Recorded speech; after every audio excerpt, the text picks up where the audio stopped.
Thật buồn nó đây.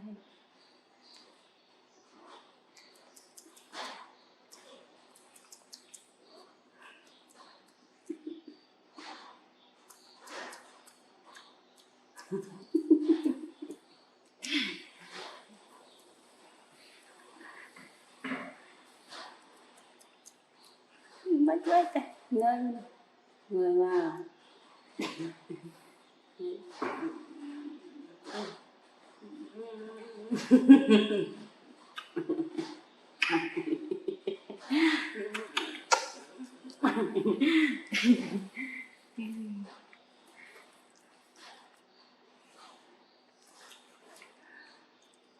ngồi đi từng bật thảo lúc cả con mà nó bay chứ băng cái thảo nhỏ là cái chia trừ là bay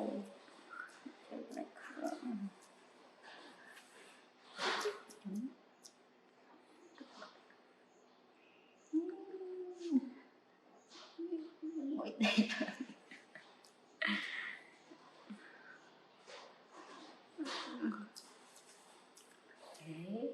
đó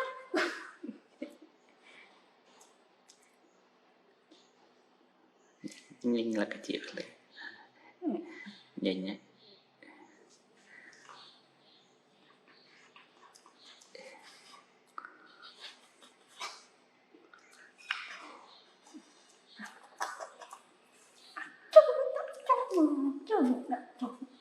lơ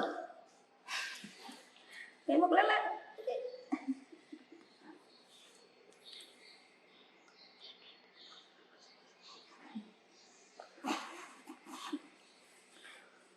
ui đây nhỏ Luna vậy tôi mà nhỏ Luna vậy mở bắt rôm rồi vậy cho cái tôi ngơ ngẩn bắt rôm thế nào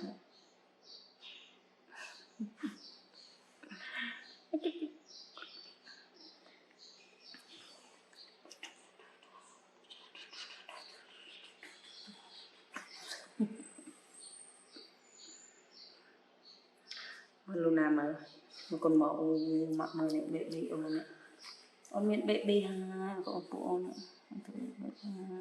này Luna miệng bị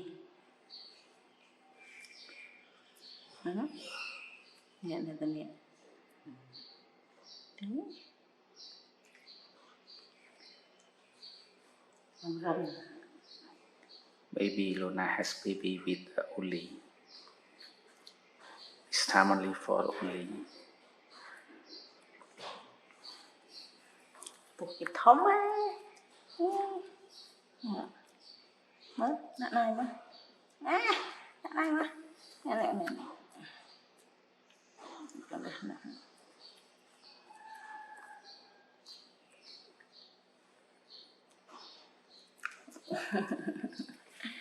ăn lép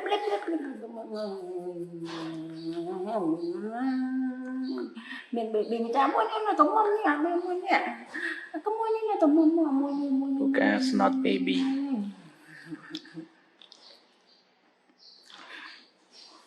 Luna maybe has a baby more with Oli. No, Luna. Một mẹ miền đẹp bị rồi à lúc nào cô ấy sẽ lanh trên kê nè con chơi mà cô ấy sẽ lanh trên kê nè ai à không lột nè lúc ai cô ấy sẽ lanh nè à sẽ lanh nè sẽ lanh khlang à lanh khlang trong vọng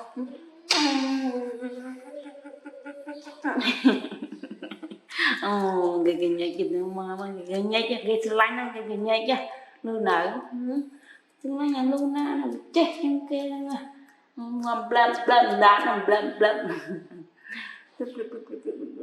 mình lồng mọt á lồng nó hào cái thông mình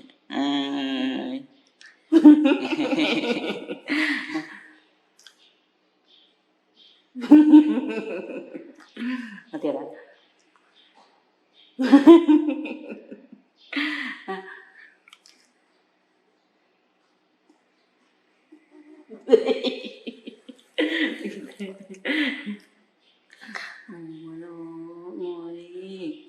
lông thiệt đấy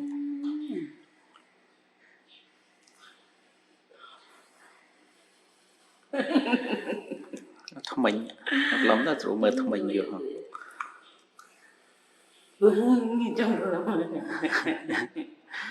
ngồi để vậy một cái chất đấy sleepy again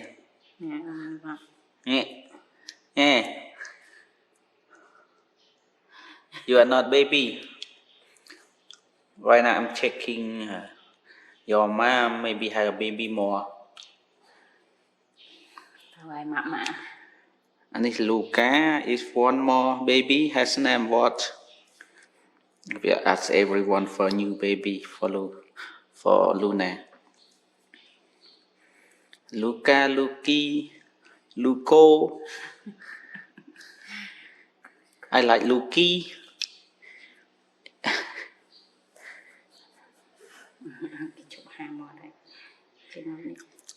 ở Việt đây cào sleep cào hay sleep tôi nguyện đấy đây vậy nè cô này mà nó sleep on sleep này má ta đi vậy ta sleep ra à đây tôi chọn đây coi chẳng ai nhá à sleep cào tao phải xua chiêng ấy ở sleep không sleep đây nó cái cho Luna đây xua nó nghe đây đây trong coi chẳng ai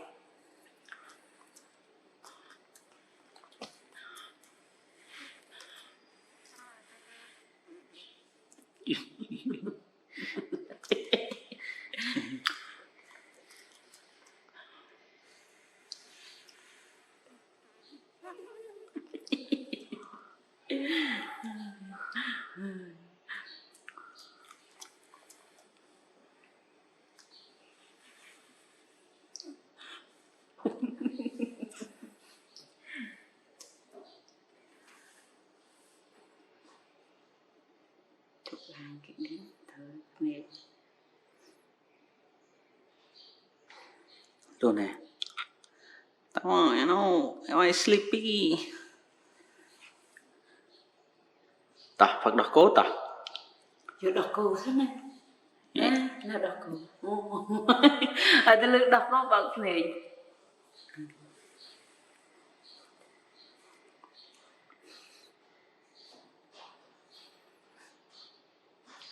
bật này nó bật này you will have a new brother younger brother soon Luca đó tiền tôi là hoàn toàn mắm ăn khơi mình cái này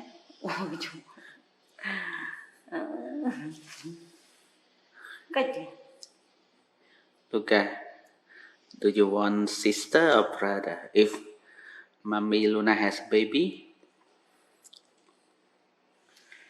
cái baby nè học ô này Luna not monthly coming she later ngày một ngày mới bận phải lượt đọc ngày is over 12 days she's not coming. It's over monthly. Cái nan trong đó nè, trong đó là mọt đấy. Thấy nhá. No. Trong đó là gì? Just like a toy, yeah. It's not 3 meal.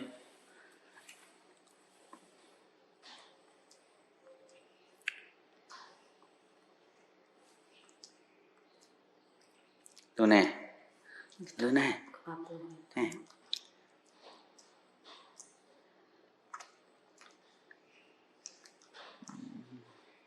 Luca is not a baby, Luna. Right now he too big. He full power. He's so strength. He grow very fast. Because he get breast milk with the food. So he big very fast. And good take care from you, Luna.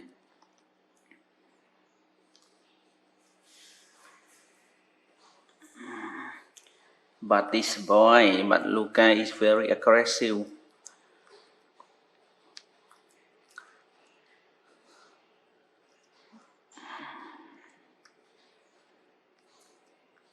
Lucas is like to fight her.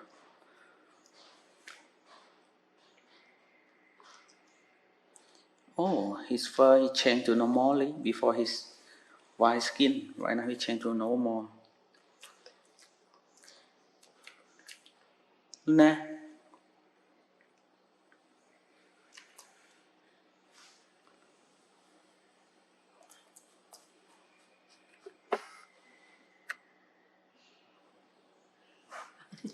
Mơ mọt ở này.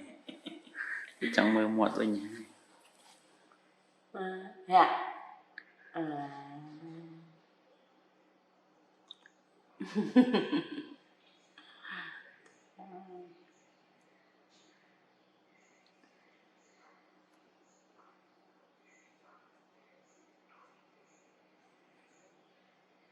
Đây là trường. Tầng cuối chất nói về đây cái trường thôi.